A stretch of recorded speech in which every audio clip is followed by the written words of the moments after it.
que es la ganadora del Premio Alfaguara 2021. Es un honor para mí poder estar aquí platicando contigo, Pilar. Bienvenida a este espacio y muchísimas gracias por aceptar la invitación. René, muchas gracias a vos. Es un placer y un honor para mí estar acá. Muchas gracias, Pilar. Oye, pues mira, primero me encantaría saber cómo llegó esta historia a ti, por qué escribir Los Abismos, de dónde sale esta inspiración. Cuéntanos un poquito sobre el inicio de esta historia.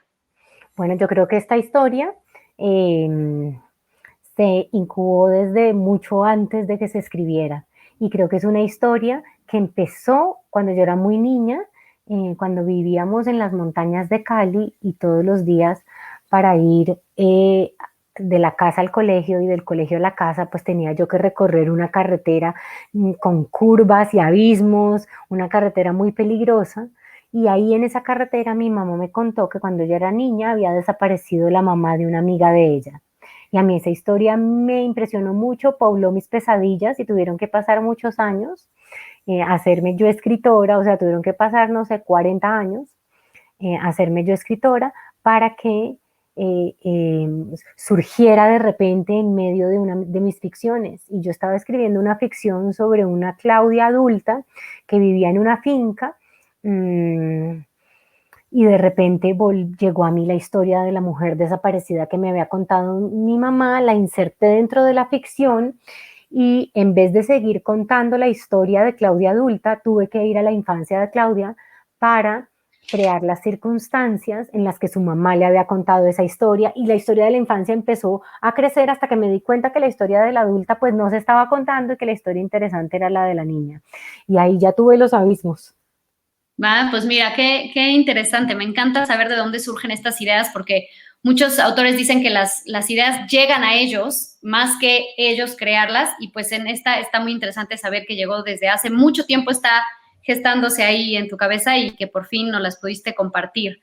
A mí lo que me encanta de tu libro es que logra colar como debajo de la piel un sentimiento de nostalgia, de soledad, de esta niña que yo creo que muchos nos podemos identificar porque todos, independientemente de qué tan fácil o difícil hayamos tenido la vida, yo creo que todos tenemos algún recuerdo de la infancia triste, de algo del mundo de los adultos que sí entendíamos, pero no quisimos hablar, como pasa un poco con Claudia Niña.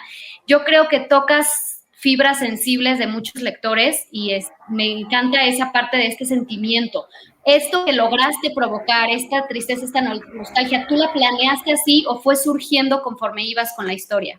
Yo creo que es algo que está como en el tono de la historia, porque la historia va de una niña que de repente descubre que el mundo no es de pajaritos y arcoíris, que el mundo no es ideal, sino que en su mundo hay unas grietas terribles y descubre unas verdades que son feas, como por ejemplo que su mamá quizás no la deseó y que a su vez su abuela no deseó a su mamá, que su papá no es tan tierno y maravilloso como parece. ¿No? Que su tía de repente no es una mujer feliz, empieza a descubrir la fealdad de la vida. Y yo creo que nosotros tendemos, cuando miramos la infancia, a olvidar los traumas y los momentos difíciles de la infancia, ¿verdad? Y hay una cierta idea de que la infancia fue un lugar feliz, libre de preocupaciones, donde éramos libres, y yo creo que ese es un recuerdo que no se corresponde con la realidad, porque creo que la infancia que naturalmente tiene cosas lindas y momentos maravillosos, pues es una etapa tan compleja como todas las demás y en la infancia hay un momento en que se produce ese rompimiento, ¿no? En el que empezamos a descubrir la verdad, en que empezamos a descubrir que las cosas que creemos perfectas quizás no lo son del todo y es el momento, aun cuando sigamos siendo niños, donde empezamos a dejar de ser niños, un poco como Claudia, la protagonista de Los Abismos. Sí, yo debo confesar que cuando lo leí me angustió mucho porque yo decía, yo no quiero ser como la mamá de Claudia, pero que mis hijos en lugar de verme a través de las revistas me vean a través de los libros, porque yo hay mucho tiempo en el día que llegan, ma, jugamos, que no, estoy leyendo, tengo que acabar este libro, estoy leyendo. Entonces me dio un terror, dije, yo no quiero ser, o sea, como dices, muchas veces no pensamos en lo que los niños están pensando y me dio un terror enorme caer en esto de la mamá de Claudia. Digo, son totalmente historias diferentes, pero sí me hizo cuestionarme cuántos niños hoy en día no verán a sus papás a través del celular o de la pantalla, ¿no? Con esto siempre tapándoles la cara, como inmersos en el mundo que traemos los adultos sin darnos cuenta del mundo de los niños. Yo creo que sí, también yo creo que pues hay algo que es muy terrible de convertirse en madre y es que uno se resiste a ser como su madre, ¿no? Uno quiere ser completamente diferente a la madre que uno tuvo y es inevitable que en algún momento te descubras repitiendo a tu mamá, ¿no? Es como que a mí me asusta a veces en el espejo ver gestos de mi mamá. Yo me miro en el espejo y digo, ¡ay, ese gesto es de mi mamá, qué horror!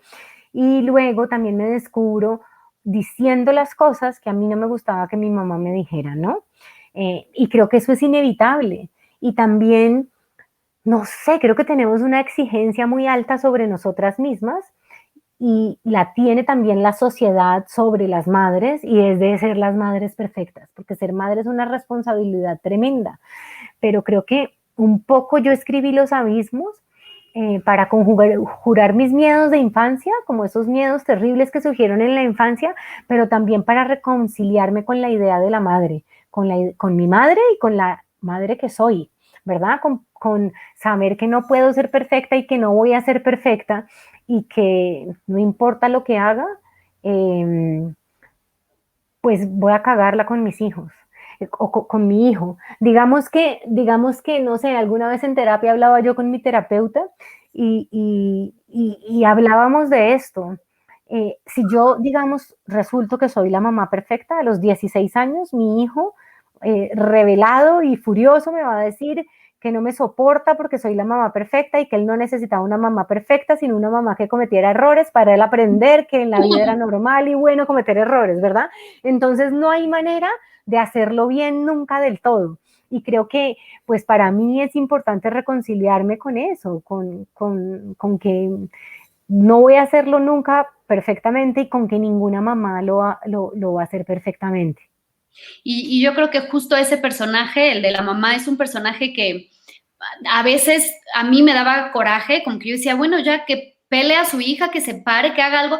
Y a veces también decía, no, no la puedo juzgar porque es una mujer que nunca pudo ser quien ella quiso, amar a quien quiso, trabajar donde quiso y se vio como obligada a vivir una vida impuesta con normas de la sociedad y justamente creo que ese es el inicio de lo que crea su abismo y de lo que crea su depresión o su apatía hacia la vida.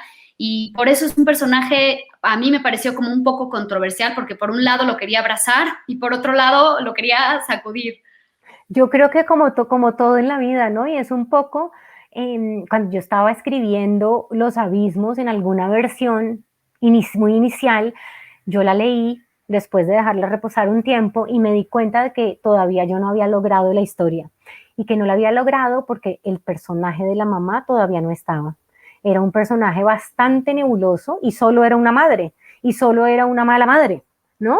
Y entonces, y entonces ahí a mí, como a escritora, me faltaba hacerme la pregunta, bueno, ¿y por qué esta mamá de Claudia es una mamá fría? ¿Por qué no puede ser una mamá cariñosa con su hija?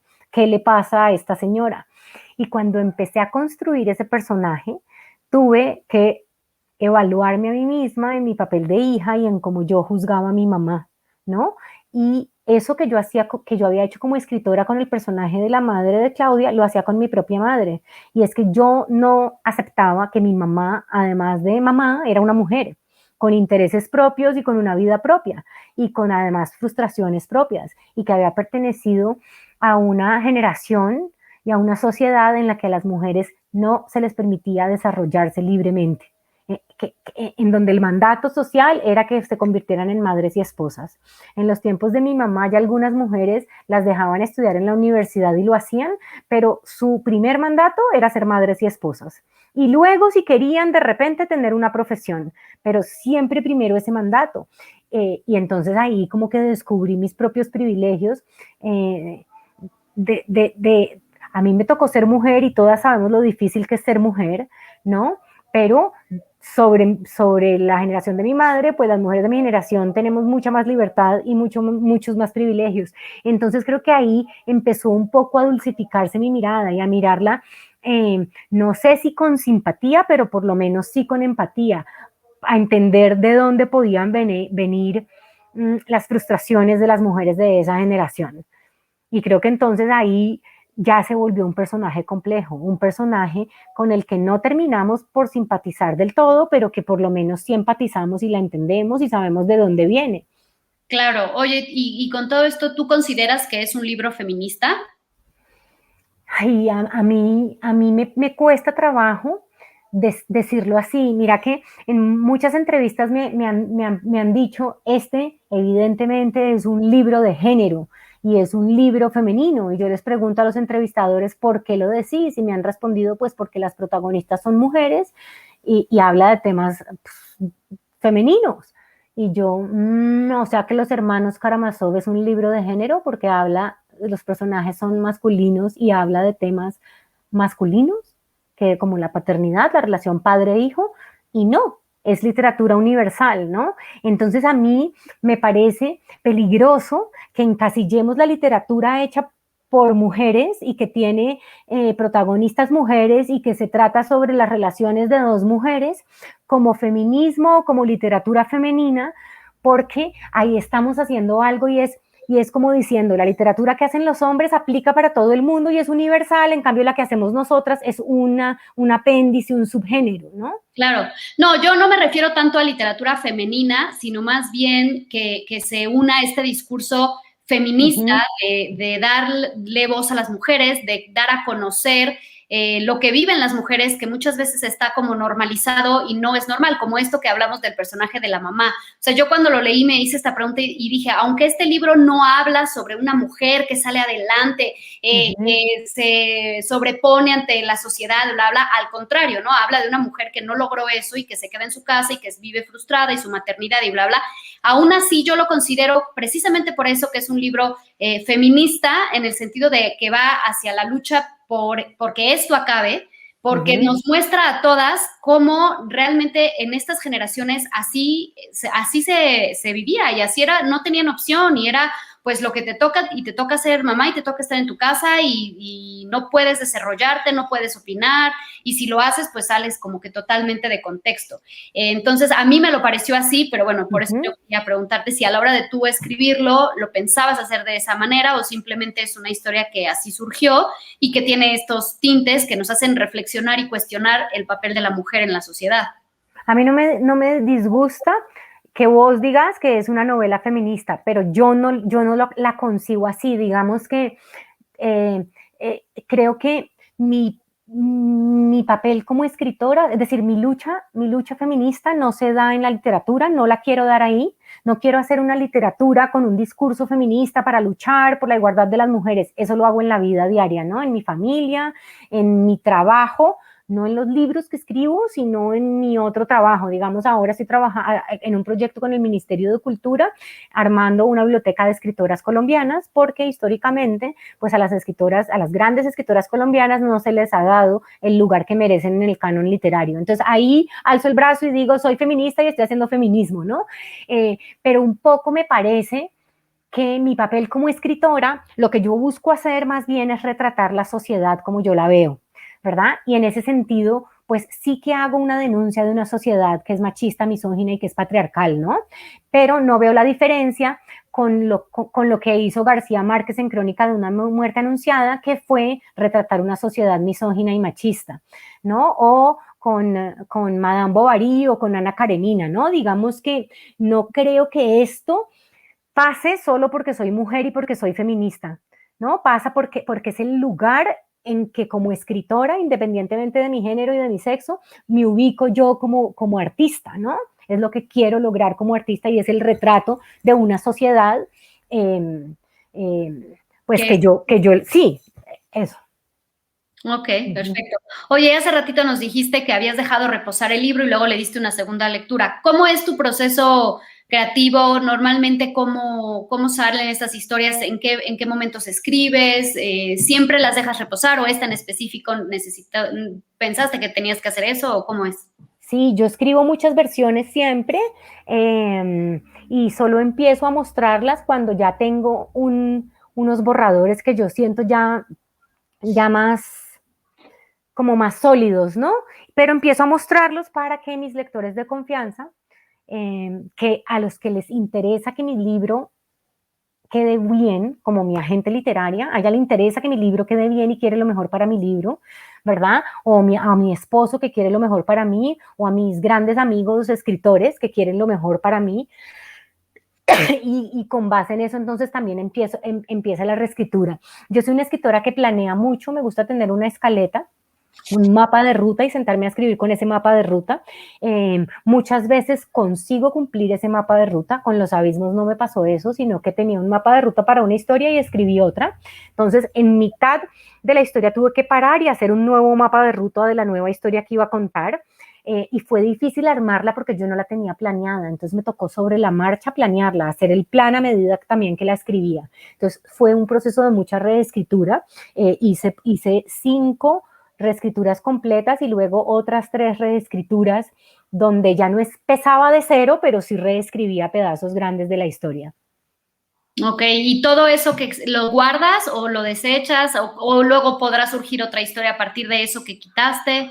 Yo generalmente lo voy desechando, pero en esta fui guardando porque yo doy talleres de escritura creativa y muchas veces me parece que los escritores aspirantes creen que hay un proceso que es planear la historia, luego escribirla, luego revisarla y que ahí terminó. Entonces quiero mostrarle cuántos borradores hice y cuántas libretas tuve para que vean que el proceso pues puede ser muy demorado. Yo conozco escritores que son más rápidos que yo, pero digamos que hay escritores como yo que a veces como que nos vamos dando tumbos contra las paredes y esa historia es muy difícil que se arme y tenemos que hacer muchas reescrituras, ¿no? ¿Y cómo decides cuando ya está? Cuando se lo empiezo a pasar a lectores y empiezo a no estar de acuerdo con las correcciones que mandan, como cuando veo que esos lectores yo se los di y ellos entonces sienten que tienen que buscarle defectos al libro porque si no, no están haciendo bien su trabajo, ¿no? Y cuando yo veo, no, pero no estoy tan de acuerdo, entonces llamo al otro que ya me la había visto y le digo, mira, esta lectora me dijo esto, ¿qué opinas? Y me dice, no, está equivocada. Y entonces ahí yo digo, no, ya le están buscando peros a la novela ajá, ahí yo digo, ya, esto ya está. Y cuando yo tengo todas las respuestas, yo me acuerdo cuando terminé mi anterior novela, no cuando la terminé, cuando la estaba escribiendo, pero iba avanzada y tenía un plan muy claro, y mi sobrina entonces tenía 7 años y ella me dijo, tía, ¿sobre qué estás escribiendo? Entonces le conté y me hacía, entonces es sobre una señora que adopta una perrita y por qué adopta una perrita y qué le pasa a la perrita y para cada una de sus preguntas yo conocía las respuestas. Creo que cuando has acabado de responderte las preguntas de la historia y las tenés ahí todas resueltas, ahí uno puede saber que esa historia ya está bien. Ok. Oye, y también hay un tema que me gusta mucho que toque la novela y que es el suicidio.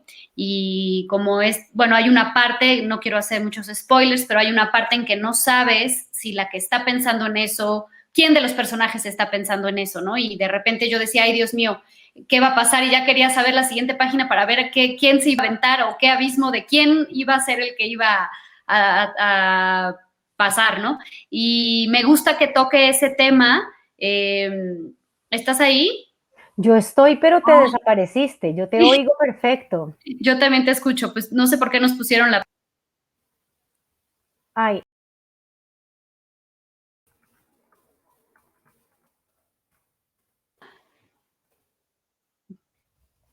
Bueno. Ahora sí, ya otra vez te oigo, pero sigo sin verte. Yo creo, ¿sabes qué? Me había comentado Ana que donde estaba se había ido el internet hace rato, ya. Parece que Ya. ya. todo bien. Bueno, te comentaba del tema del suicidio, que me gusta mucho que lo toques y que lo pongas en tu libro porque es un tema muy común y que no, cada vez es menos tabú y cada vez se habla más, pero me gusta cuando novelas lo exponen porque es un tema que se pone sobre la mesa. Sí, sí, así es, y era muy tabú en los 80, ¿no? Era muy tabú el tema del suicidio y de la enfermedad mental, y yo creo que volviendo la mirada hacia atrás y viendo los 80, como la situación de muchas mujeres, me parece que había una manera de ser eh, de, de las mujeres como que estaban encerradas en jaulas de oro y caminaban permanentemente, estaban caminando permanentemente al borde del abismo y de repente algunas saltaban o se caían o no sabíamos qué pasaba, ¿no? Pero estaba eso y creo que ahí queda retratado como en las mujeres de las revistas, en la sensación que siente Claudia por las mujeres que la rodean. Creo que ahí está, ¿no? Como ese cierto fatalismo que rodeaba a las mujeres, que yo no sé si eso haya cambiado, me parece que quizás sí, porque ahora las mujeres pues podemos educarnos y tenemos vías de escape, ¿no? Ya no estamos obligadas a permanecer en matrimonios infelices. Podemos divorciarnos, podemos decidir no tener hijos, podemos decidir tener hijos solas, ¿no? Tenemos muchas más opciones, entonces yo no veo que eso siga estando, claro, sigue habiendo depresión, sigue existiendo el suicidio, pero me parece que ya las mujeres tenemos muchas más alternativas. Sí, al menos muchas más que antes. Yo creo que todavía hay mujeres que no logran, o partes de la sociedad que todavía no logran tener como esta libertad, pero yo creo que sí, cada vez, al menos comparado con los 80s, claro que ha habido un avance, que eso no quiere decir que ya hayamos llegado a donde queremos estar, pero sí, ahí va poco a poco en el camino. De Oye, y acuerdo. a mí me fascina el título porque lo es todo, o sea, los abismos, total, el libro habla de abismos físicos, de abismos emocionales, de abismos mentales, de abismos entre una persona y otra. Me pareció como un título muy atinado. ¿Cómo es la selección del título en general de tus novelas o en este en específico? ¿Fue idea tuya? ¿Fue después de algunas lecturas? ¿O cómo surge este título? Que engloba perfectamente el libro. Sí, yo creo que lo primero que hubo en esta novela fue el abismo, ¿no? Hubo un abismo. Y entonces ese era un título de trabajo, el abismo. Pero en una de esas lecturas iniciales, se la di a leer a un amigo que me dijo, a mí el abismo, pues tenés esos abismos allá en esa finca y en la carretera, pero el abismo más terrible de todos es el que hay en esa familia, adentro de la familia.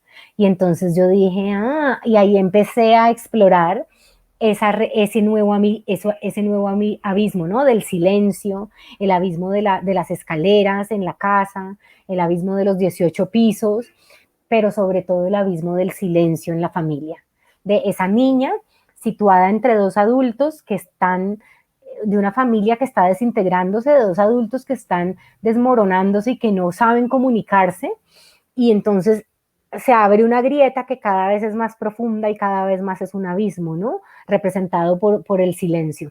Y entonces ahí empecé a trabajar esa idea. Oye, ¿y cuál de los personajes es tu favorito?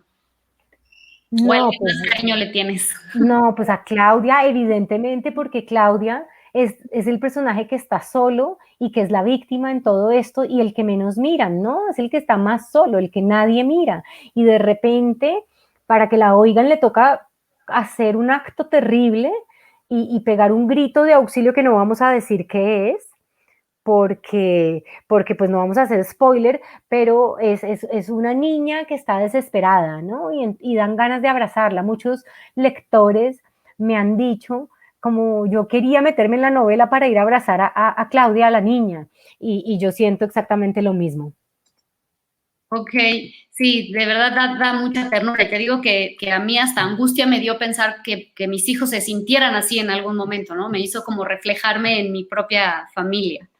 Quiero Sí, claro que leer sí. algunos de los comentarios. Jesús dice que buenas tardes. Consuelo de Puebla también saluda, desde Querétaro también. Elizabeth dijo que le encanta tu respuesta en relación con la literatura femenina, feminista, de género, etcétera, que es mejor pensar en que es literatura y ya. Y J. de Victoria nos pregunta, ¿considera que es un libro íntimo o de la experiencia en contraposición de un texto donde predomina la tensión en la trama? Yo creo que las dos cosas juntas, ambas las dos. Me parece que es una novela intimista, ¿verdad? Que habla de lo que pasa dentro de una casa, pero sobre todo adentro de una cabeza, ¿no? Y que habla de la psicología de los personajes y que esas son las honduras que explora. Pero está, pero aún siendo ese tipo de drama psicológico, también es una novela en la que muchos lectores me dicen que no podían dejar de leer, que tenían que saber qué iba a pasar, ¿no? Y ahora, pues acá no quiero ilusionarlos con que van a pasar grandes cosas en la novela, porque en la novela es un poco como la vida, en donde sí hay eventos terribles que ocurren, pero son pequeños, ¿no? La vida sigue. Sí, la vida sigue, exactamente. Ok, saludos, nos ponen saludos desde Panamá. Nos dice Ana Peralta, gracias Pilar Quintana por lograr mostrar a la mujer vulnerable, a la mujer siendo ser humano en esta hermosa novela. Nos pone Gaby Martínez, ¿cómo hizo para narrar también la voz de una niña sin hacerla sonar adulta? Bueno, es que mira que esta voz no es del todo la voz de una niña. La novela nos da varias claves desde la primera página en mi documento de Word y creo que en el libro físico quedó como en la segunda página, ya nos avisa que no es la niña la que está contando la historia, sino que hay una distancia entre los hechos que está narrando y el momento en que se narran, ¿verdad? Lo que pasa es que esa narradora adulta no aparece como personaje en la novela. Es el mismo personaje, pero no es el mismo personaje. Digamos, yo no soy ahora la niña que yo fui cuando tenía 9 años. Y creo que aquí en la novela tenemos a alguien que está mirando hacia atrás. La novela nos dice, por ejemplo, en aquella época no sabíamos qué era la anorexia porque no se hablaba de eso. Evidentemente ha transcurrido el tiempo porque evidentemente en la época de la narradora, la que cuenta, ya ella sabe qué es la anorexia, ¿no? O dice, por ejemplo, y plantas que cabían en mi mano de niña, es decir, que ya no tienen manos de niña, cabían en aquella mano de niña. Entonces hay esa distancia, pero ese personaje adulto no está y tampoco nos cuenta la historia a través de la mirada de la adulta, sino que es como si se agachara para quedar a la altura de la niña que fue y nos cuenta la historia desde ese punto de vista. Creo que ese narrador yo conseguí lograrlo porque alguna vez en terapia mi terapeuta me dijo que le contara un evento traumático de mi infancia, cierto evento sobre el que estábamos hablando, se lo conté y me dijo, no, ahí está hablando la adulta. Y la adulta erige un discurso y explica lo que pasó. Yo no necesito que lo explique la adulta, sino que me lo cuentes como lo viviste de niña. Y entonces yo con mi voz de adulta lo conté como lo vivió la niña. Y creo que eso es un poco lo que hace la novela. Y es Claudia, tiene unas palabras que son las palabras de la adulta y ha transcurrido el tiempo y ha reflexionado sobre ello, pero no lo cuenta con el discurso de la adulta, sino que lo cuenta como lo vivió la niña.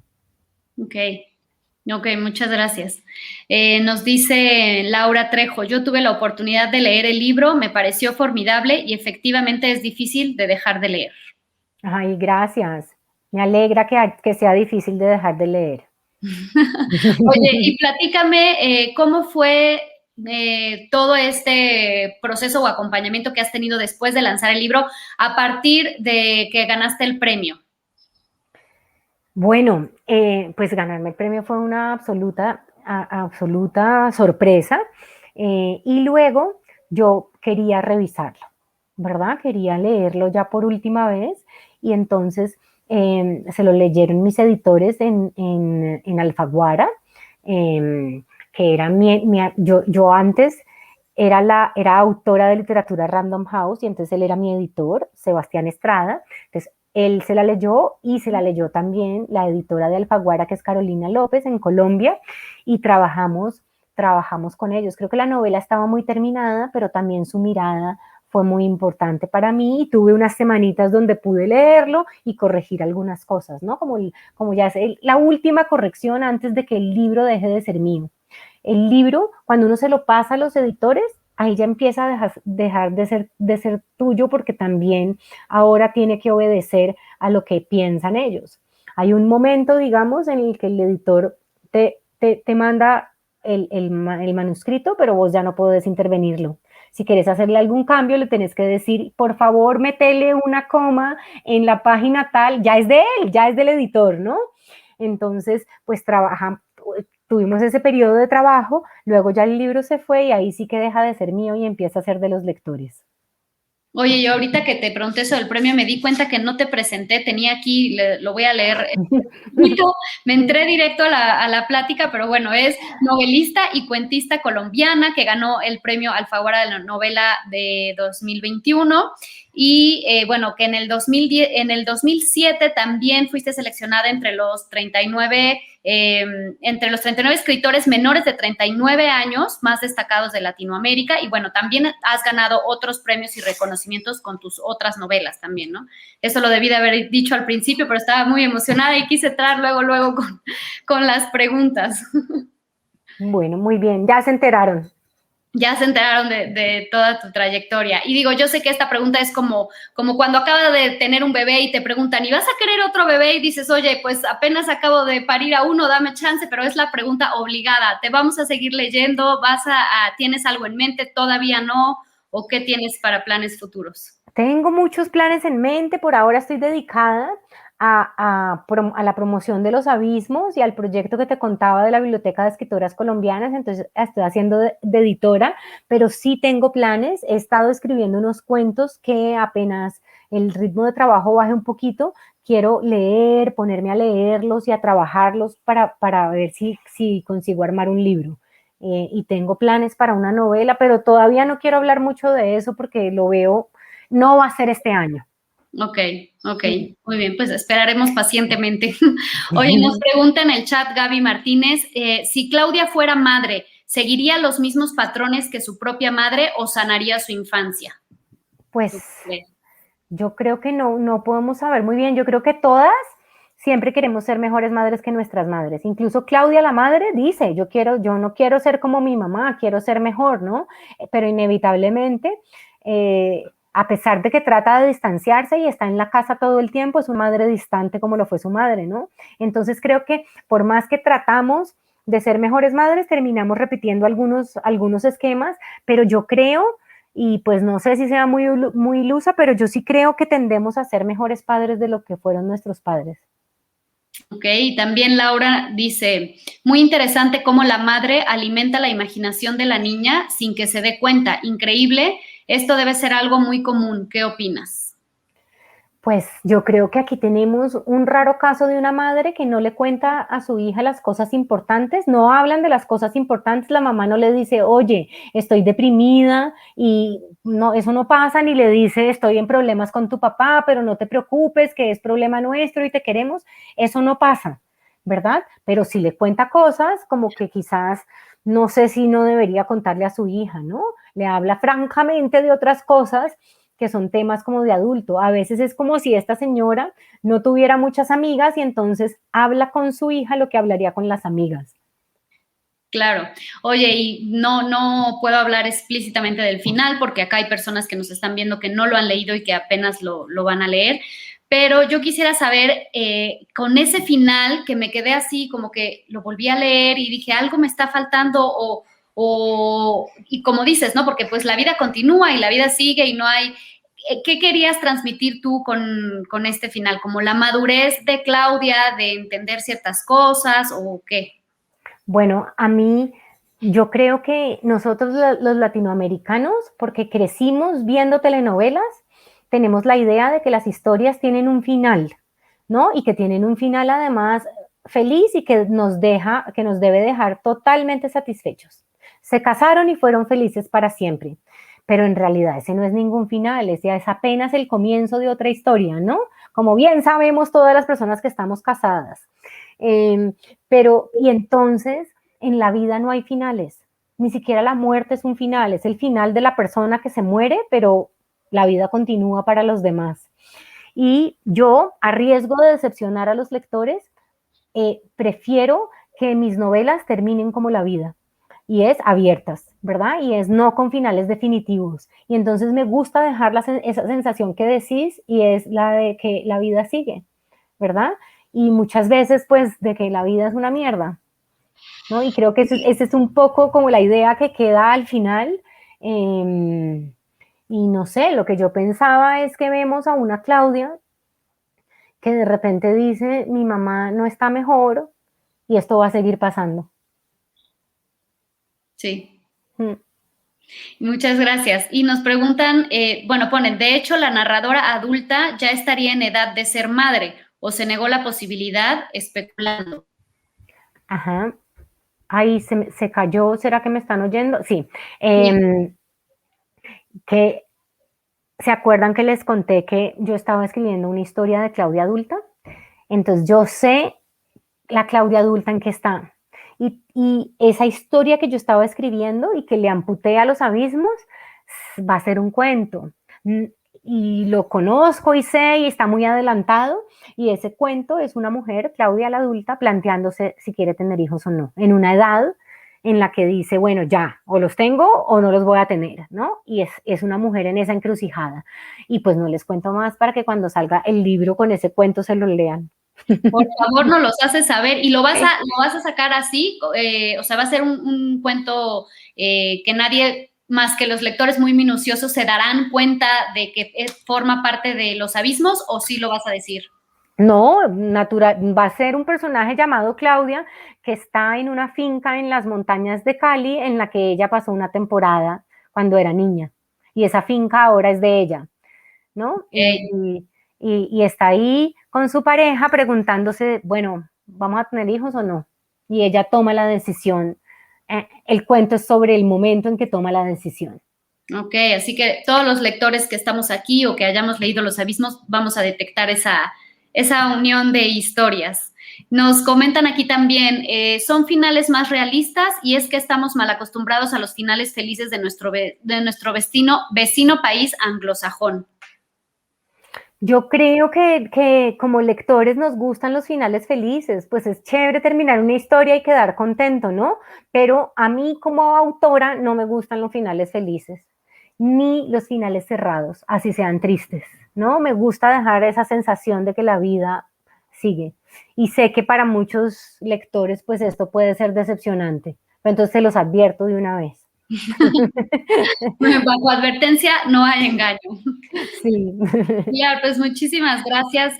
No sé si alguien más tiene alguna pregunta, si no, vamos concluyendo. ¿Te veremos en alguna feria este año o no?